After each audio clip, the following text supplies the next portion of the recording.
everybody, my name's Cora, and today we will be reading The Quiltmaker's Gift by Jeff Brumbeau and Gail de Marcken.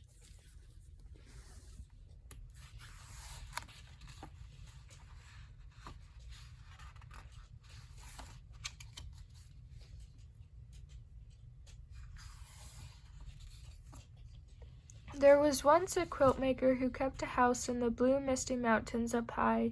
Even the oldest great-great-grandfather could not recall a time when she was not up there, sewing day after day. Here and there, and wherever the sun warmed the earth, it was said she made the prettiest quilts anyone had ever seen.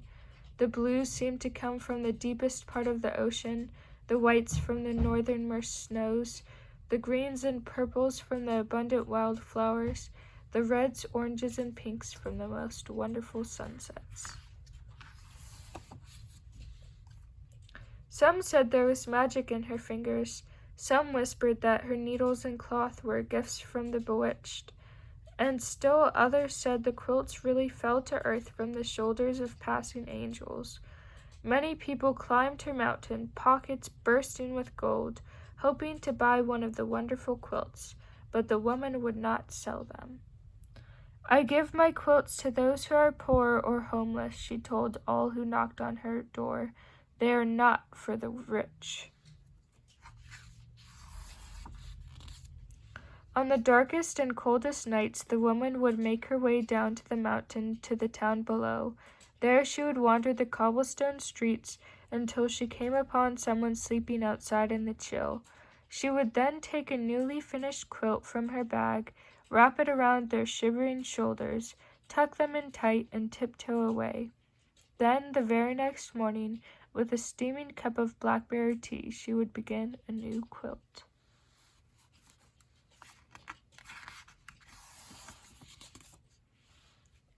Now at the time there also lived a powerful and greedy king who liked nothing better than to receive presents.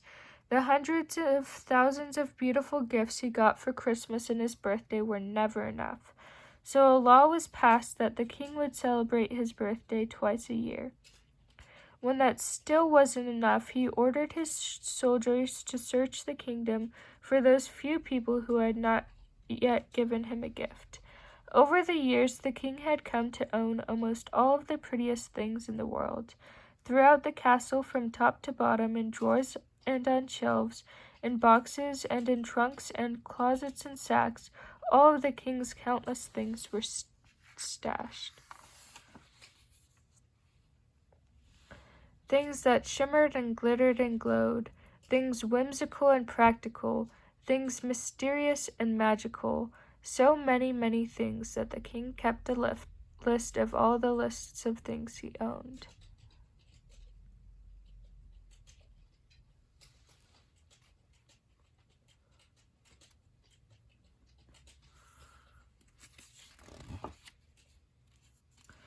And yet, with all of these marvelous treasures to enjoy, the king never smiled. He was not happy at all. "Somewhere there must be one beautiful thing that will finally make me happy," he was often heard to say, "and I will have it."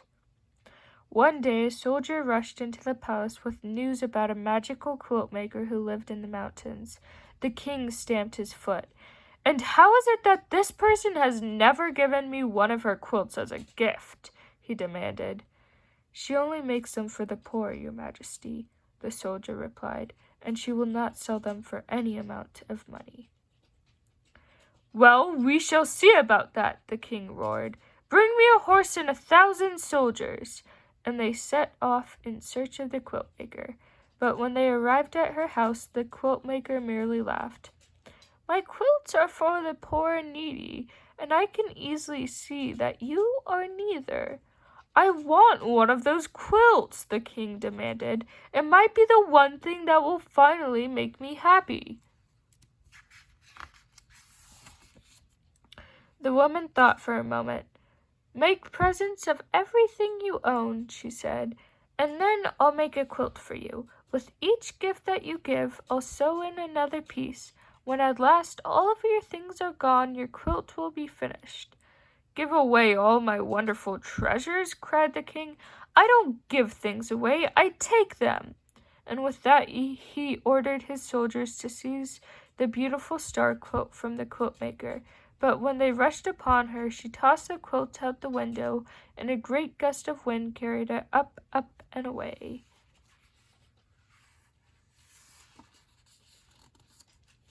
The king was now very angry. He marched the woman down through town and up another mountain, where he had his royal iron makers shape a thick bracelet of iron. Then they chained her to a rock in the cave of a sleeping bear. Once more the king asked her for the quilt, and once more she refused.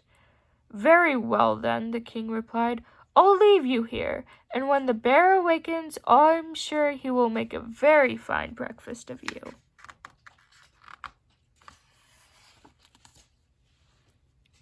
Later, when the bear's eyes opened and he saw the woman in his cave, he stood up on his mighty hind legs and gave a roar that rattled her bones.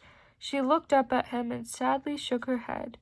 "It's no wonder you're so grouchy," the quiltmaker said. You've nothing but rocks on which to rest your head at night. Bring me an armful of pine needles, and with my shawl I'll make you a great big pillow." And that is what she did. No one had ever been so kind to the bear before, so he broke the iron bracelet and asked her to spend the night.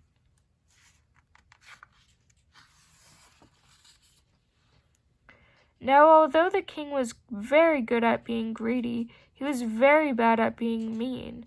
All that night he could not sleep for thinking about the poor woman in the cave. Oh my, what have I done?" he wailed. So he woke up his soldiers, and they all marched in their pajamas up to the cave to save her. But when they arrived, the king had found the quiltmaker and the bear having a breakfast of berries and honey.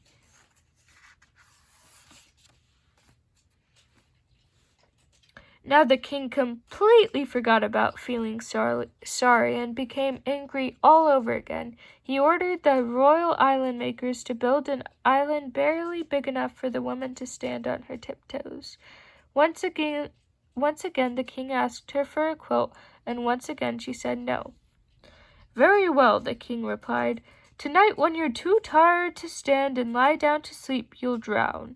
And the king left her alone on the tiny island. Shortly after he left, the quiltmaker saw a sparrow flying across the great lake. A cold, fierce wind was blowing, and it did not look like the poor bird would make it to shore. The quiltmaker called to him, and he stopped to rest on her shoulder. The poor, tired sparrow was shivering, so the woman quickly made him a coat from scraps of her purple vest. When he was warmed and the wind had stopped, the bird flew off, but he was very grateful to the quiltmaker for what she had done. Soon the sky darkened as the air filled with a huge cloud of sparrows. Thousands of wings beating together, they swooped down, lifted the woman in their little beaks, and carried her safely to shore.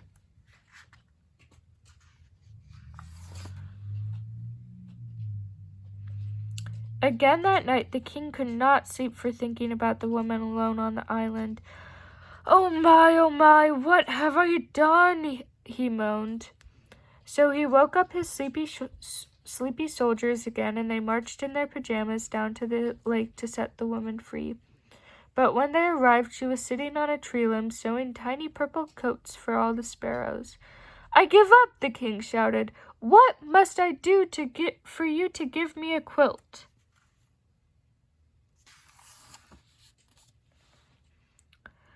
"As I said," the woman answered, "give away all of the things you own, and I'll sew a quilt for you.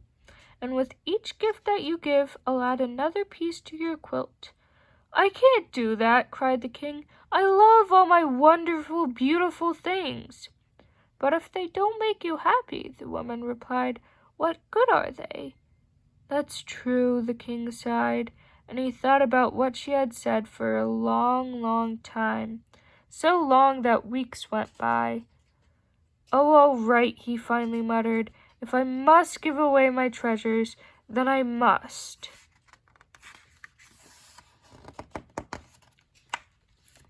The king went to his castle and searched from top to bottom for something he could bear to give away.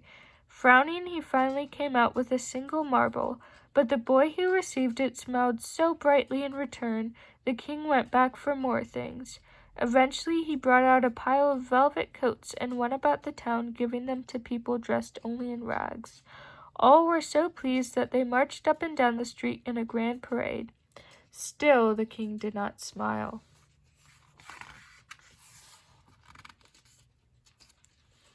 Next the king fetched 100 waltzing blue Siamese cats and the dozen fish that were clear as glass.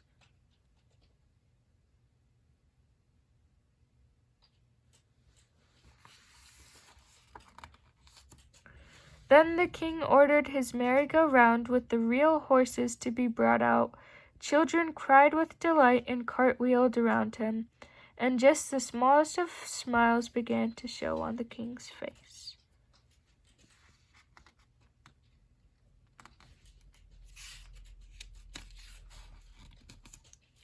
The king looked about him and saw the dancing and merrymaking and all the happiness his gifts had brought. A child took hold of his hand and pulled him into the dance. Now the king really smiled and even laughed out loud. "How can this be?" he cried. "How can I feel so happy about giving all my things away? Bring everything out. Bring it all out at once." Meanwhile, the quiltmaker kept to word and started making a special quilt for the king. With each gift that he gave, she added another piece to his quilt. So the king kept giving and giving and giving. When at last there was no one left in town who had not received something, the king decided to go out into the world and find others who might be in need of his gift. But before he left, the king promised to the quiltmaker he would send a sparrow back to her each and every time he gave something away. Morning, noon, and night the wagons rolled out of town, each piled high with the king's wonderful things, and for years and years messenger sparrows flew to the quiltmaker's window sill, as the king slowly emptied his wagons, trading his treasures for smiles around the world.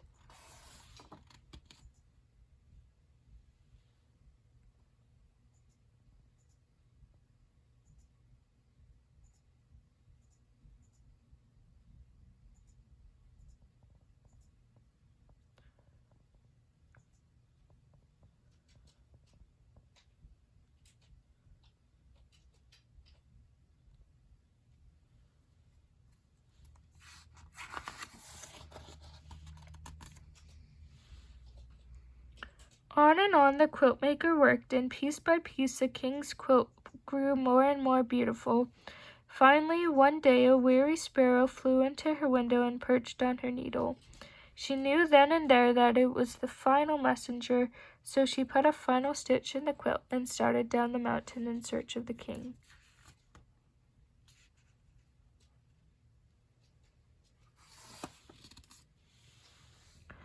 After a long search, she finally found him. The king's royal clothes were now in tatters, and his toes poked out of his boots. Yet his eyes glittered with joy, and his laugh was wonderful and thunderous. The quiltmaker unfolded the king's quilt from her bag. It was so beautiful that the hummingbirds and butterflies fluttered about. Standing on tiptoe, she tenderly wrapped it around him. "What's this?" cried the king. "As I promised you long ago," the woman said. "When the day came that you yourself were poor, only then would I give you a quilt." The king's great sunny laugh made green apples fall and flowers turn his way. "But I am not poor," he said. "I may look poor, but in truth my heart is full to bursting, filled with memories of all the happiness I've given and received. I'm the richest man I know."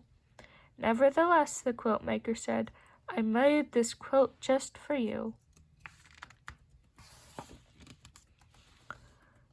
"Thank you," replied the king. "I'll take it, but only if you will accept a gift from me. There is one last treasure I have yet to give away. All these years I've saved it just for you." And from his rickety, run-down wagon, the king brought out his throne. "It's really quite comfortable," the king said, "and just the thing for long days of sewing." From that day on, the king often came to the quiltmaker's house in the clouds. By day the quiltmaker sewed the beautiful quilt she would not sell, and at night the king took them down to town. There he searched out the poor and downhearted, never happier than when he was giving something away.